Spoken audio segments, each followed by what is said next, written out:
When Christopher Columbus crossed the Atlantic in 1492, he carried with him diseases which all but wiped out the native Indian population.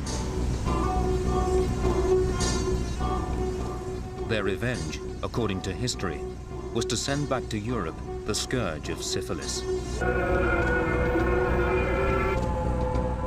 But now, a skeleton unearthed in an English monastery can at last put the record straight. This is the true story of syphilis.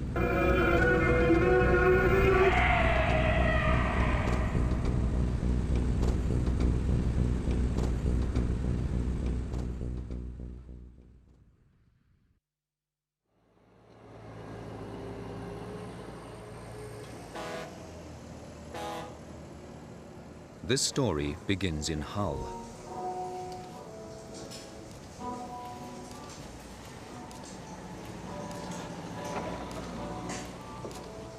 When the city planners decided to build a new magistrates' court next to a multi-story car park in the town centre, it gave the local archeological unit the chance to survey the site first for ancient remains and artifacts.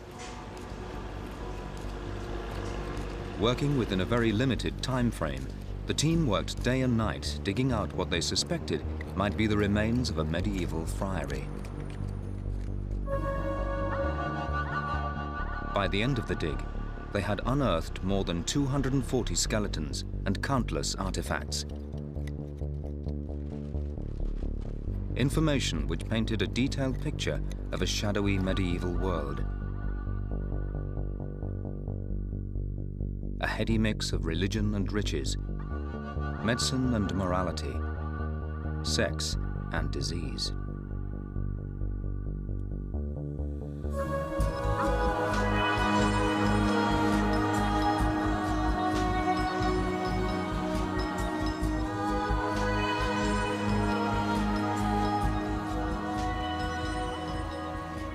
We have the complete ground plan for a medieval monastery, which is almost unheard of. It's a major piece of archaeological work. John Buglas is the project leader for what has become known as the Magistrates' Court site, responsible for recording every last detail of the excavation. We're fortunate with this site, the preservation conditions are excellent. We have surviving coffins, textile fragments, leather objects. We have bodies that still got shoes on and things like that. So we have really good skeletons to look at.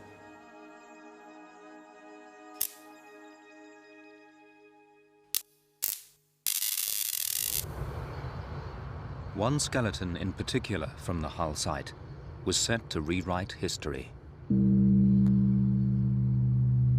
Very soon after we got skeletons, we started to see things that were rather unusual. And particularly, there was a lot of infectious disease in the site, including what we thought were classic cases of syphilis. And this one here, 1216, this 25 to 35-year-old male is one good example. In fact, it's the best example. The skeletons from the Hull site were sent to the University of Bradford for analysis. It's usually incredibly difficult to diagnose the cause of death so long after the event, as many diseases leave no trace at all on the bones. But syphilis is one of the few exceptions. Charlotte Roberts is an expert in paleopathology, the archaeology of disease. Can she be sure that skeleton number 1216 really did have syphilis? There are a number of changes in the skeleton for recognising syphilis. But if we focus on the skull, you can see immediately that there's something wrong. Normally, and if I just get a skull that's not affected by the disease, you would expect to see a smooth surface on this part of the skull. But here, you've got pockmarked lesions, holes in the bone. It's something that people call caries sicca. It's characteristic of venereal syphilis. You don't see it in any of the other syndromes. So I would say that's characteristic of the disease. The other thing on this skull is that you've got a hole in the palate, the connection between the nose and the mouth, and that's commonly seen in syphilis.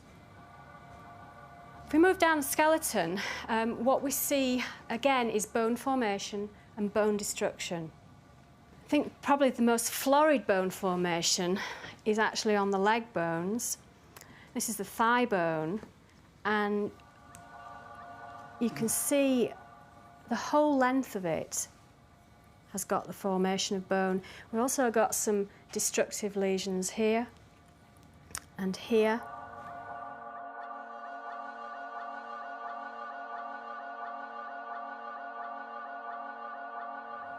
If we look at one of the lower leg bones, again you're seeing the same sort of changes that you see here, but also you get a massive amount of bone formation on the front of this lower leg bone, which people call a sabre shin because it looks like a sabre.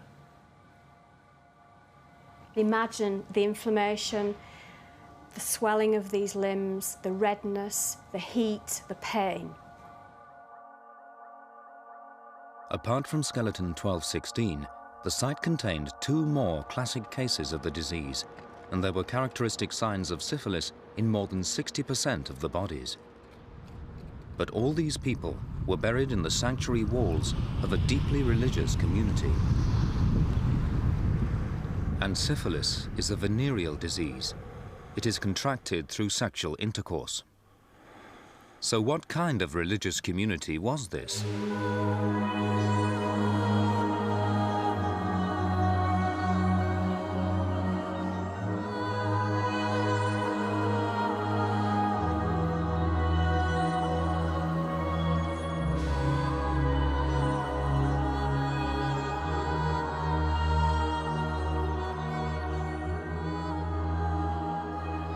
The building belonged to a Christian order called the Augustinian Friars.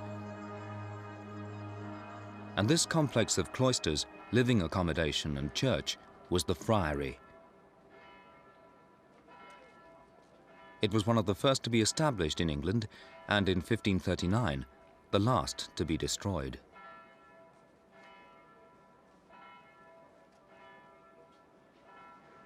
The brothers were not rich, like some other religious orders of the time. They were supposed to beg for a living. These friars were the social services of their day. They looked after the poor of the town. They were skilled in medicine, and they cared for the sick, whether they were rich or poor. Their good works and religious calling put them beyond reproach. And they were, of course, celibate.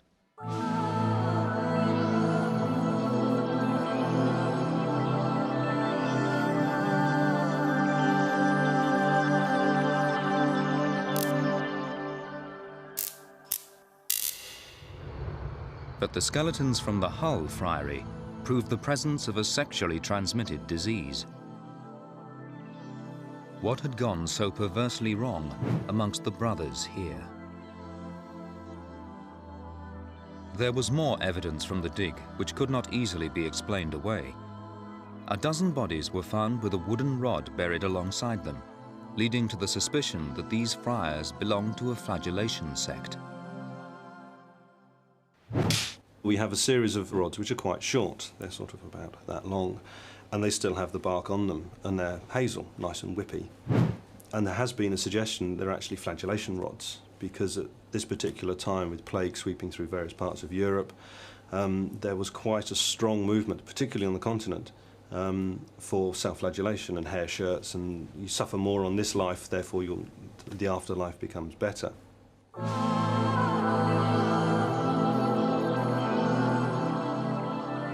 The Augustinian brothers were experts on the afterlife. They made a lot of money from death. They sold candles and winding sheets for the dead. They presided over funerals, held vigils, and said masses for the souls of the departed, all paid for by the wealthy merchant and aristocratic classes in order to save their souls, buying their way into heaven through the industry of the friars. This put the brothers in a powerful position. If they dispensed with their vow of poverty as easily as they seemed to have broken their vow of celibacy, they could make a fortune out of the misfortune of others.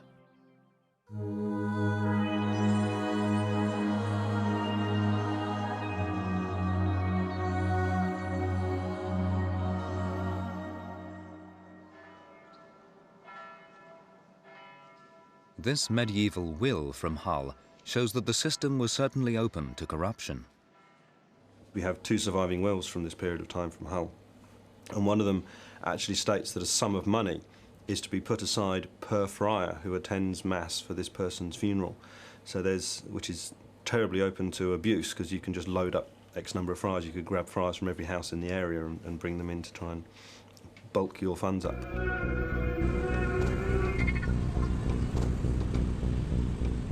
The Augustinians were not a closed order of monks, shut away from the temptations of the world in a life of quiet contemplation.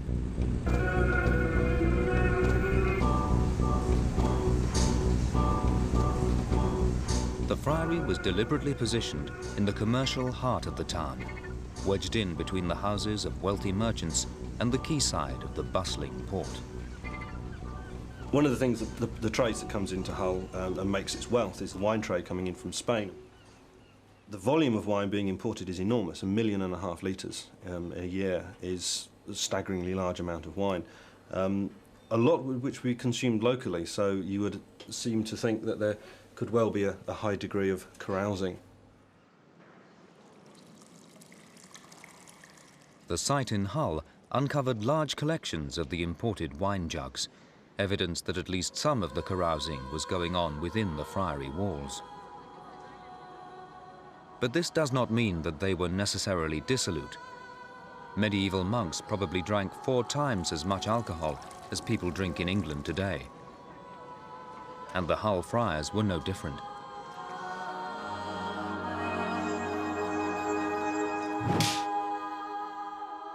The whipping rods, if that is what they were, point more towards a form of medieval Christian devotion than sexual deviancy. If they were corrupt, the evidence is no more than circumstantial.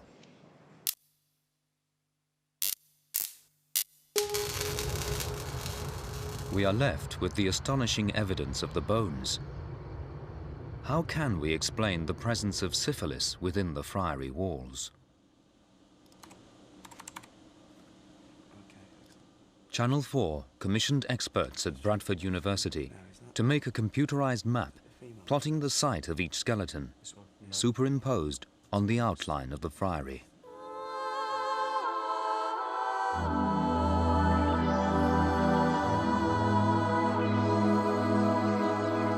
Augustinian friars sold burial plots within their church. The nearer the altar, the nearer to God, and so the more expensive the plot.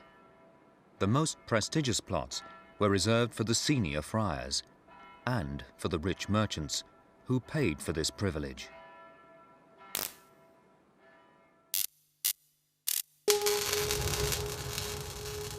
The map shows exactly where the bones of skeleton 1216 were buried.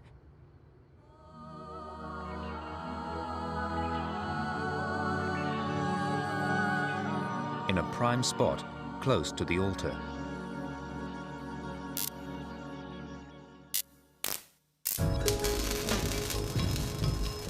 So which was he? A rich nobleman or an esteemed member of the monastic community? We will never know. The Hull site cannot prove that syphilis was rampant amongst the friars, but it does show that it was widespread amongst the elite of this prosperous community at that time. So when was that time?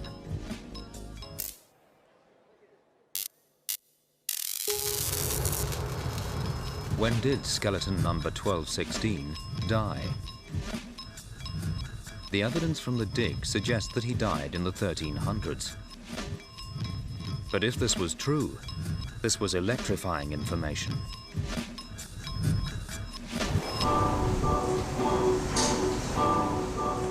For history records that syphilis originated amongst the Native American Indians and was contracted by the crew of Christopher Columbus during his voyages to the New World.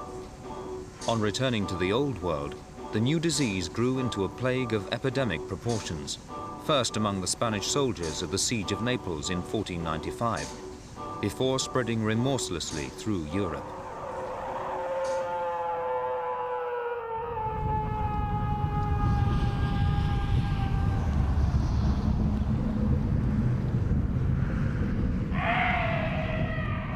If the Hull site could be dated to before 1492, then the disease must have existed in the Old World prior to Columbus's journey, and history would have to be rewritten.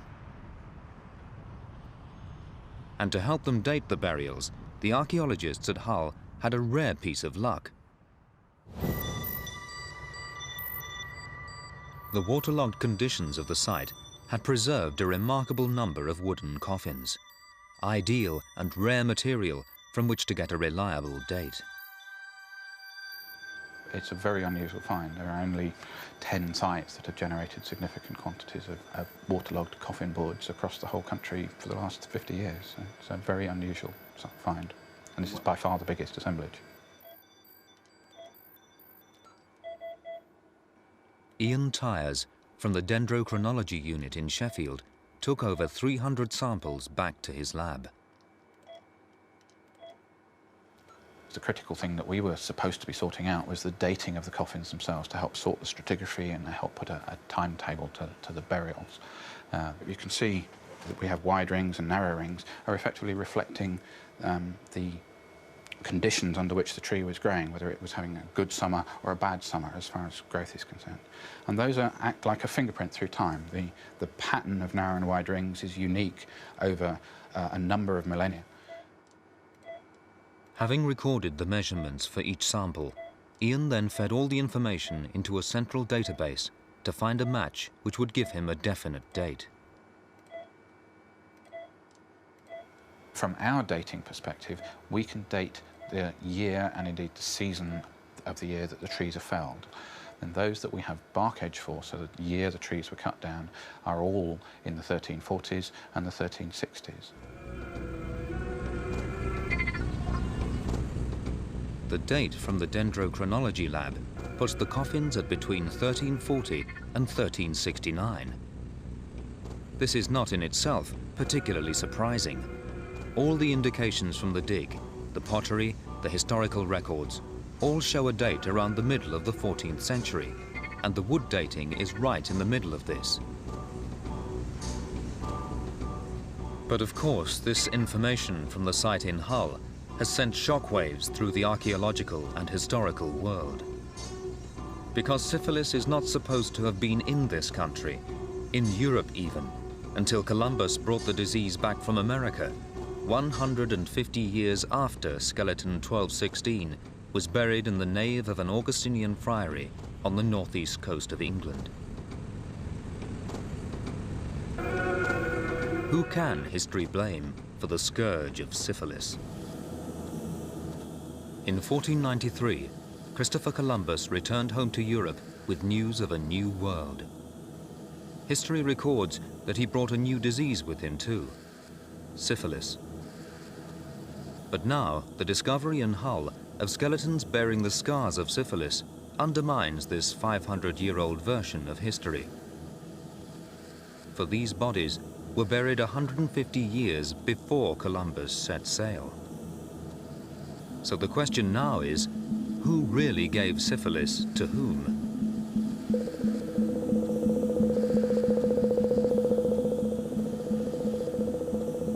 To understand, we need to look closely at the reasons why people have always believed this Columbus theory.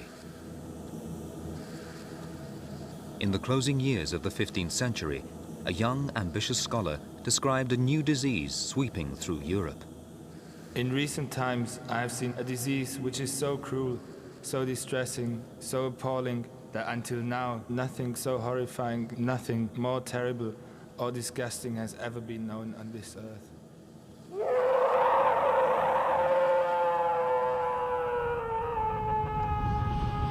Joseph Grunpeck was an eyewitness to the agonies of the Spanish soldiers at the siege of Naples in 1495. Some had become so repugnant, left in the open air on the battlefield, they hoped to die. Others moaned and wept and uttered heart-rending cries because of the ulceration of their male organ. Grunpeck's description is historically important. It is the first unchallenged record of syphilis in the world. It accurately portrays the distinct stages of the disease as they are still understood today. The first stage of the disease really just involves ulceration at the site of infection, so things like genital ulcers. The swelling of the glands was followed by an abscess from which a putrid-smelling pus flowed for 4 months. The second stage, which occurs about 3 to 6 months after infection, you get a generalised rash. They experienced intense pains in head and bones, and soon boils appeared all over the body.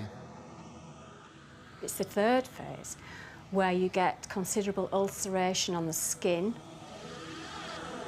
The person wouldn't be feeling too good, I don't think, and wouldn't look very nice either. You can relate the bone lesions quite nicely to ulcerations of the skin. Imagine a boil or an ulcer on the skin, and that's tracking down to these lesions on the skull. Not very nice.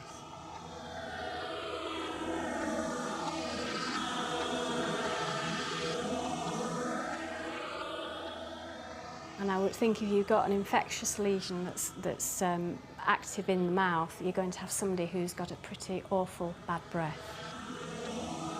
If you can imagine this person with these bones inside their body, you would expect swelling, quite a lot of pain and heat just as a result of inflammation. The other thing that you get in the third phase of syphilis is what they call general paralysis of the insane.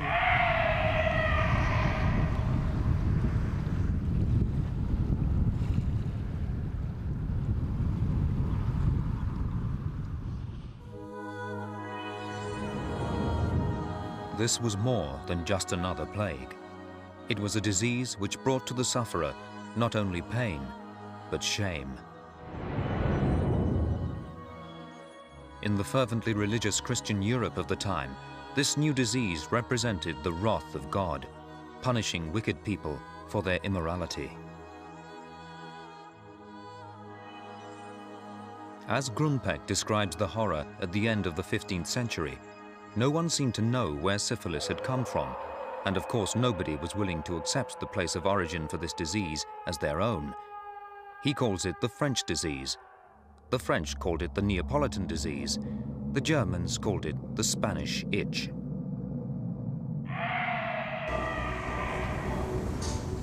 Then a Portuguese doctor, who had treated Columbus's crew for the disease, made the connection with their trip to the New World. Clearly, they had contracted the disease from dirty American Indian women and brought it back to Christian Europe.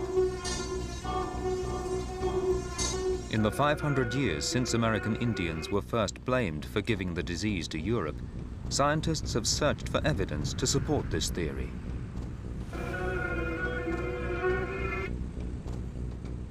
George Armelicus is absolutely convinced that Columbus's crew contracted the disease in the Americas and brought it back to Europe. He has been analyzing skeletons for 30 years. He believes the only place there is convincing evidence of syphilis in bones from before 1492 is in the Americas. What I found is that there's all kinds of evidence of the lesions in the New World prior to Columbus, and it continues on after Columbus. You go into the Old World, you find hardly any evidence at all. I looked from Florida all the way up to Ohio, from the Atlantic Ocean to the Mississippi River, and there was just incredible numbers of cases of this syphilis-like lesion.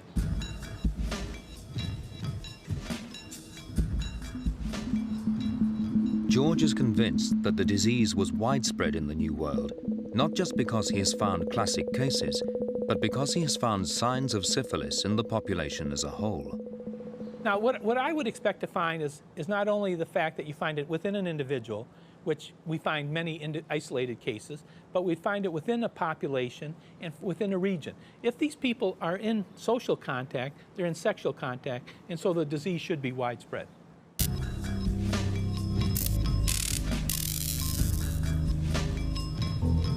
For George, the hull skeleton alone would not be sufficient proof that syphilis was present in medieval England before 1492.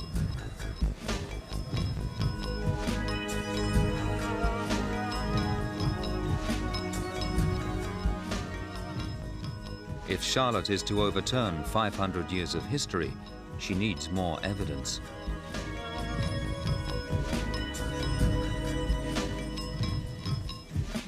At the Hull site, she has found signs of the disease in more than half the skeletons. But it's true to say that this is the very reason that Hull is so important. Syphilis has not been found distributed across medieval Europe like it seems to be in America. But Charlotte thinks there is a good reason for this. Syphilis does not show up on the bones until the third stage of the disease. Sometimes not until 50 years after initial infection. In medieval times, most people would have died of something else before then, leaving no signs that they ever had syphilis.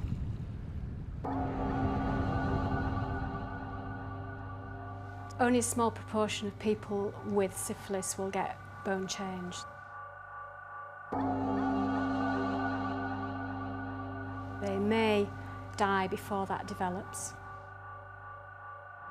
They may have died from something like the Black Death or other conditions that were prevalent at the time, like cholera, like smallpox, etc., etc.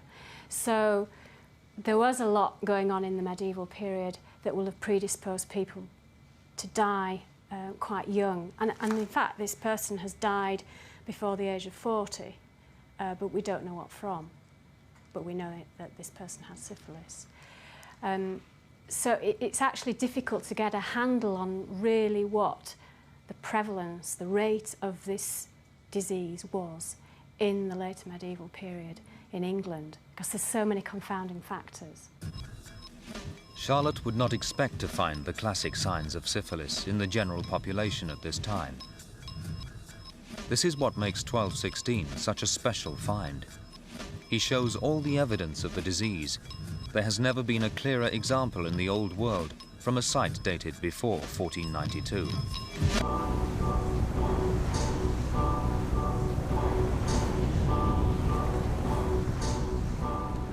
But the supporters of the Columbus theory want more. They want quantity as well as quality. And they want a carbon date.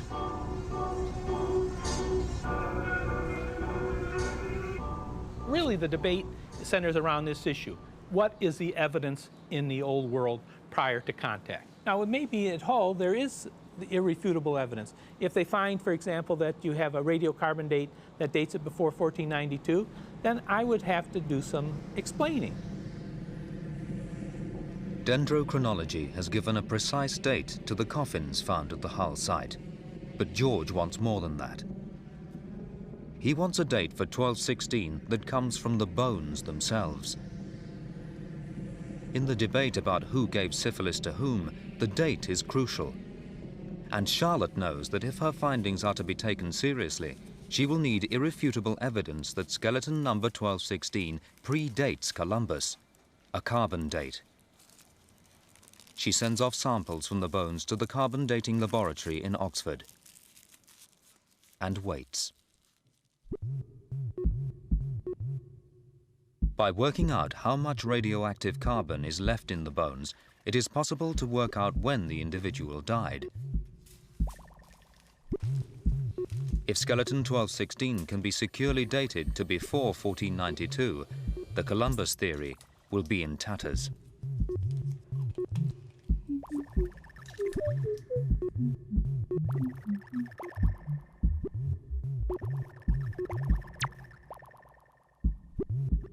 When the carbon age of 1216 is converted into calendar time, even with a cautious margin of error, the young man with syphilis can definitely be said to have died between 1300 and 1420 AD. At least 70 years before Columbus set sail for the Americas.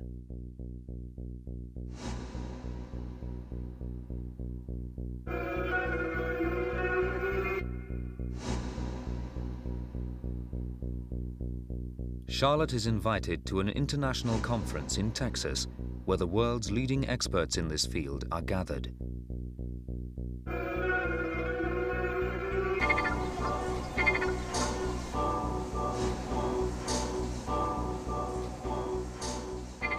Armed with photographic evidence and a carbon date, Charlotte arranges a private meeting to confront George Armelagos, with curator at the Smithsonian Institution, Don Ortner, as an independent witness. Will this be the end of the Columbus theory? With Bob Fry. He's been for quite a while. Oh, hi. George and Don. What do you have there? I have some very interesting photographs of a skeleton from England that I think might change your mind about the pre-Columbian origin. You think that facts are going to change my mind? I'm hoping so. Oh, okay. Do you want to have a look at these then? Yes, let's see. This skeleton comes from a site in Hull. It's one of 3 that has changes, which we would consider classic. Classic what? Syphilis. Ah, I see. And I would suggest that that's Carey Sicker. Yeah. Perforation of the palate here. Destruction and formation of bone. 60% of the adults have got bone formation on the lower legs.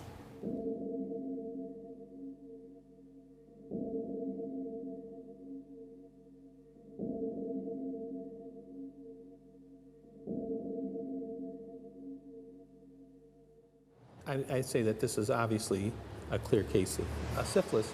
I mean, and I really congratulate you because this is quite impressive. When you see something like this, the Hull specimen, which is classic, I mean, any anatomist who had had any experience with syphilis in modern populations would recognize these lesions immediately. On the face of it, Charlotte has scored a significant victory in Texas. Her diagnosis of skeleton 1216 has been accepted and agreed. But amongst the thousands of pre-Columbian skeletons excavated so far in Britain, it is still an isolated case. Charlotte thinks that this is because no one has been looking for syphilis in the Old World, because it wasn't supposed to be there. George is still not convinced. Well, you actually, I mean, how many skeletons have been excavated in England, would you guess? Oh, many thousands, 50,000 plus, I would say. Well, I mean, your point is that even though you've looked at 50,000 skeletons, 50,000 I'm not, bones, not you, but... No, I'm not saying that those 50,000 skeletons have been looked at systematically and scientifically by a person who knows what they're looking for. Yeah, I know that, but I mean, it would be, you know, I would probably be more accepting of this position if this wasn't an issue that has been an issue from the late 1800s, or even from the 1500s. I mean, this is such an important issue within the history of medicine, within the history of disease, within the history of the world, that it seems to me that all of this evidence would be there by now. For George, more classic cases of syphilis would have to be unearthed in the northeast of England and elsewhere before he would agree to give up the Columbus theory. But in Don Ortner, Charlotte has found an ally. Don has examined the evidence in both the Old World and the New World. He agrees with Charlotte that it would be difficult to find widespread proof of syphilis in Europe. But more importantly, he would dispute most of George's New World evidence. Don thinks that there is only one indisputable way to diagnose syphilis in old bones. The best evidence for venereal syphilis is going to occur in children's skeletons. Syphilis is only infectious in the first stages of the disease. If a woman becomes pregnant during this time, then the teeth forming in the unborn child will have a unique groove mark on them. You'll also see evidence of abnormal defects in the teeth. And you can see a groove that's horizontal going across the central incisor, and adjacent to that, the second incisor has actually broken off. So the enamel was clearly very defective in the formation of the tooth, and this would have been right about at the end of pregnancy or at the time of birth.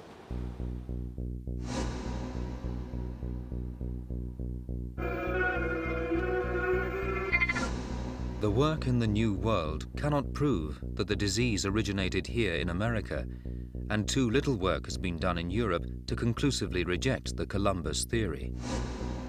The only way to prove the existence of syphilis in adults is to identify it in the skeletons of their children. Only a handful of child skeletons with the telltale syphilitic groove in their teeth, dated before 1492, had ever been found. All of them in America. In effect, the whole of the Columbus theory rested on 4 or 5 skeletons, and yet still it stood, apparently unshakable.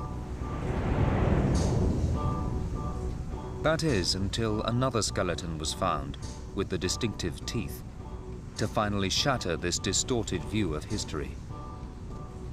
A skeleton found not in America, nor in medieval Europe, but from a town that flourished 2,000 years before the death of skeleton 1216.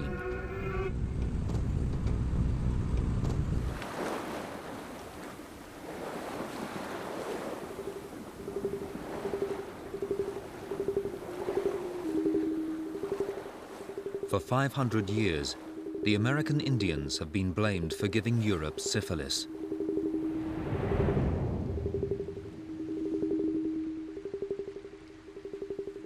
Then the discovery of skeletons from medieval Hull suggested we might have given it to them.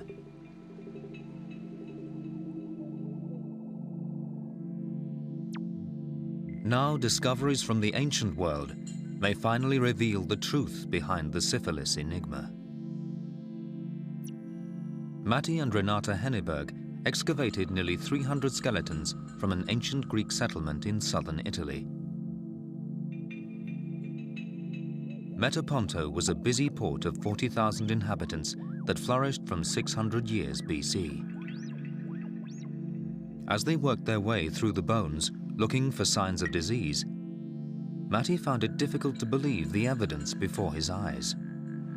What I could see on the bones, in terms of physical signs of disease, was not making much sense in terms of patterns we normally expect in some ancient populations. And it took me 2 weeks to come to grips with the idea that the signs fit only one disease, and this disease was syphilis. He found many bones with the classic syphilis lesions and formations. Then his wife Renata, a dental expert, found the clinching proof: a child skeleton with the telltale markings on its teeth. When I told him that I have 2 examples of the teeth changed as it is found in congenital syphilis, Matti was very happy, because finally we had the picture of syphilis coming together. The Hennebergs knew that if they were right, the presence of syphilis in Europe had nothing to do with Columbus.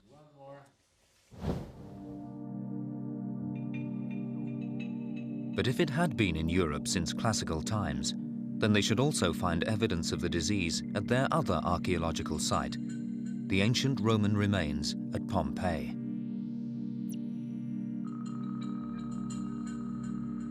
They began to search for the evidence that other experts might have missed. Crucially, they widened their search beyond what the bones alone could tell them. They read Latin texts and studied Roman medicine. They found evidence everywhere that convinced them that syphilis was rampant in the city. There's various strands of evidence from written sources, from the cultural functioning of the city, from the business of prostitutes, from public houses, from the fact that it was a trading center and the seaport, and evidence that we can see on bones are all coming together to support the hypothesis of the presence of syphilis in the classical antiquity of Europe. By looking at the wider social context of the disease, the Hennebergs have not just demonstrated that the disease has been around in Europe for thousands of years, they have also found the key to unlock the syphilis enigma. The question is no longer who gave it to whom. There is simply not enough bone evidence yet on either side of the Atlantic to settle the argument for good.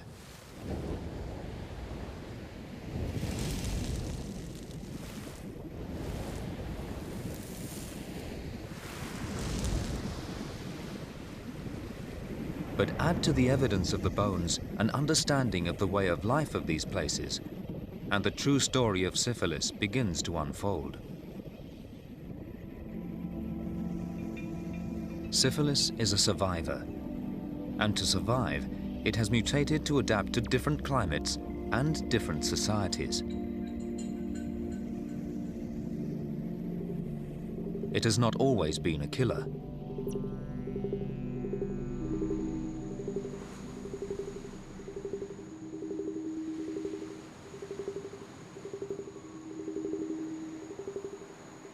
Epidemiological research shows that in rural societies around the world, syphilis was present, but in a much milder form, and was not transmitted sexually. Mary Lucas Powell studies the evolution of the bacteria and how it has been transmitted amongst the Indian communities of the New World. Well, in the pre-Columbian New World, in the southeastern United States, there was ample opportunity because of styles of clothing, of styles of communal sharing of eating and drinking utensils, of sleeping places. There was abundant opportunities in every generation for these diseases to be transmitted without any sort of sexual contact involved. And therefore, they were much more common within the populations, but with no connection with sexual activity. What the syphilis bacteria needs in order to spread is skin-to-skin contact. In unsophisticated rural communities and in hot climates, like pre-Columbian America, the bacteria could easily pass from skin to skin. It caused an ugly skin disease that everyone caught in childhood. It rarely developed into something more serious. And everyone who caught it as a child was immunized against the dangerous venereal form of the disease. So why then does the bacteria sometimes mutate into a sexually transmitted killer? If we look at the places where we now know syphilis existed in its deadly venereal form, will that help us to understand? What is it that links Metaponto, Pompeii, Hull, and Naples? One common denominator is that they were all ports. Well, ports are ports. People always behave badly in ports. It seems that Hamburg is a good example at the moment, Rotterdam, Amsterdam. They're all ports. They all have very large red light districts. And if you're an all-male crew cooped up on a ship, then you would expect a certain amount of recreational activity to occur and a certain amount of sexual activity to occur. And there will always be prostitution. But it could not simply be promiscuity. The culture of some rural communities in the New World, for example, allows for promiscuity before marriage. The difference, as the archaeologists at Hull discovered, was just how cosmopolitan these ports were. The wine came from Spain. The coffin wood was traced to the Baltic forests. Traces of precious metal from the Far East were found on the friary stones. Complex international trading, it seems, was an essential feature of life in medieval Hull. You're going to have people from The Baltic, which was seen from the timber trade and from Spain, coming in with the pottery and the wine. We're also going to have people from the Low Countries, the Dutch, the French, people coming from Poland. And because you've got high turnover of population, disease is going to come in. There is another reason why the bacteria had mutated in certain towns in the Old World into this horrific sexually transmitted plague. Venereal syphilis is primarily a disease of cities, of advanced civilizations with advanced health measures and medications.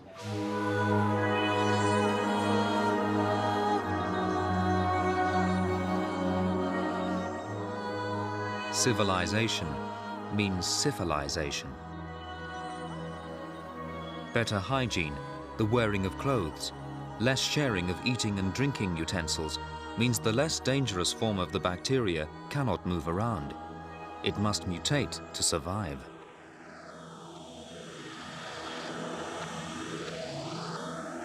The people buried within the Hull Friary walls were the sophisticated urban elite of medieval society. Amongst such people, the mild form of the disease simply couldn't survive. So the syphilis bacteria sought out the warm sexual parts of the body and waited.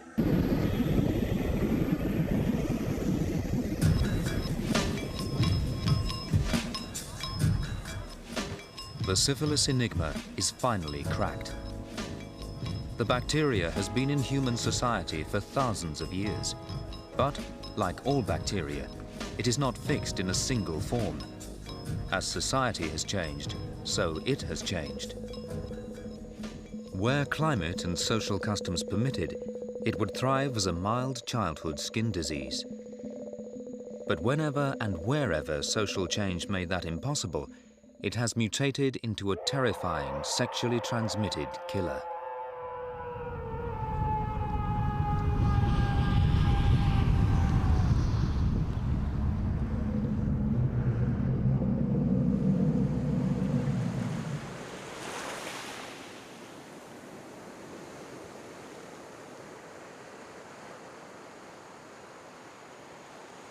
But there is a final twist in the tale. For the innocent American Indians, tainted for the last 500 years by the accusation that they had given syphilis to the world, history had decreed an even crueler fate. When the native Indians first encountered Columbus and his crew, they were almost wiped out by the diseases the Europeans carried. The Indians survived, just. But with the loss of so many people, they also lost their immunity to syphilis. The cycle of protection given to each generation by the existence of the non-venereal form of the disease had been broken. And when, in the subsequent centuries, venereal syphilis came in from the Old World, the result on the Native American populations was as devastating as it had been on the Europeans hundreds of years earlier.